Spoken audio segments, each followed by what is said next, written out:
It's time for Around the Ozarks Wake Up Weather, sponsored by John's Heating and Air, Command Family Medicine, and Taylor Grubaugh Chevrolet. Here's your host, meteorologist Abby Dyer. Good morning, everybody. Welcome to March 21st. It is a Friday, and once again, we are talking high fire danger with a red flag warning in the forecast.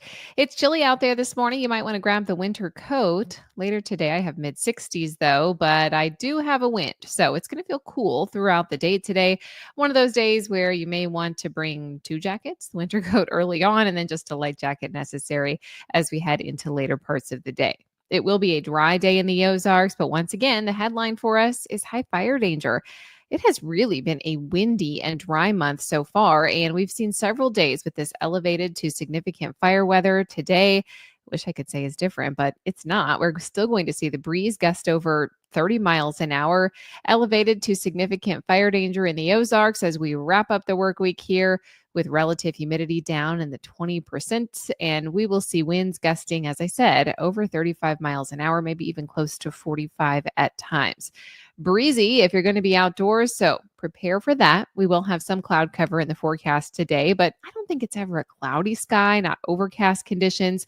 Nicer yet than yesterday in terms of temperature. We'll add several degrees, and today the winds will be back out of the southwest. Now, this is setting us up for mainly a nice day in the forecast on Saturday. I think the winds are a little more calm on Saturday.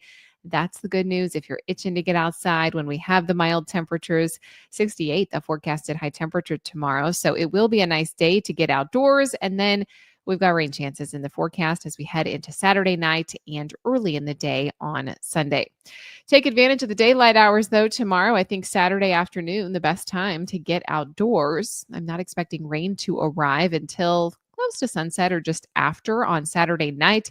There could be a few rumbles of thunder, but I think for the most part, this is just a general rainfall for the Ozarks.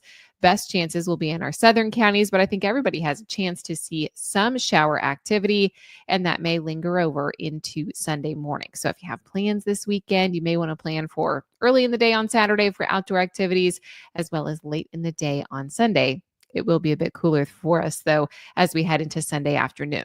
Overall, the weekend is looking fairly nice. High temperatures are going to be in the upper 60s on Saturday, as I mentioned. Today, 65, the high temperature with a wind. Winds calm down tomorrow, but we've got thunderstorms in the forecast late after dark. And then I think by Sunday, we start to see the skies dry up a bit. High temperatures will probably be limited into the mid-60s once again on Sunday afternoon. Overall, as we take a look at the long-range forecast and much of it next week, looks dry and breezy. Once again, I think we'll have overall nice conditions, though, and things are going to be pretty active across the country as we head into much of the weekend forecast. Of course, I'm sure you saw the headlines for the major early spring snowstorm happening as it's pushing into the upper Mississippi Valley and Great Lakes today. We also have light to moderate snowfall in parts of the country near the Cascades, as well as the northern Intermountain West region. And then there's also still critical fire weather risks for South Central Plains and the mid and lower Mississippi valleys. Of course, we're seeing that here in the Ozarks, and those conditions are pretty widespread across the country. So we are not alone in the fire risk this time of the year. All right, it's time for the Around the Ozarks Wake Up Weather Brain Twister trivia question for the day. And the question that I left you with yesterday, what is another name for a whale's blowhole? Do you think that was A, a nostril, B, a schnoz, C, a snub, or D, a spiracle? The answer is D, spiracle, if you had not heard that one before. Oftentimes, it's referred to as a nose or a spiracle.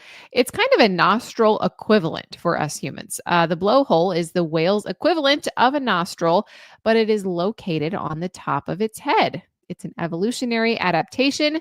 During their evolution, the whale's nostrils migrated to the top of their heads, facilitating breathing when they are at the water's surface, so they don't actually have to come up.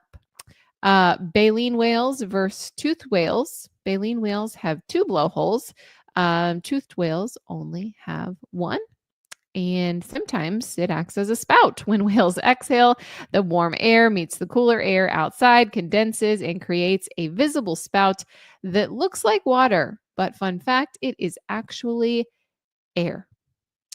Spherical is another word that you can use to describe the blowhole or the nostril or the spherical. So congrats if D was your guess.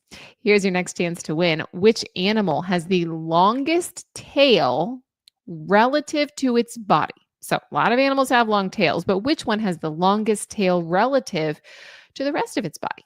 Do you think it's A, grass lizard, B, a clouded leopard, C, a long-tailed McCoy, D, a snow leopard? Let me know what you think. You can do that at aroundtheozarks.com. I hope everyone has a fantastic weekend. No burning this weekend. Please, let's be smart. Red flag warning out there today.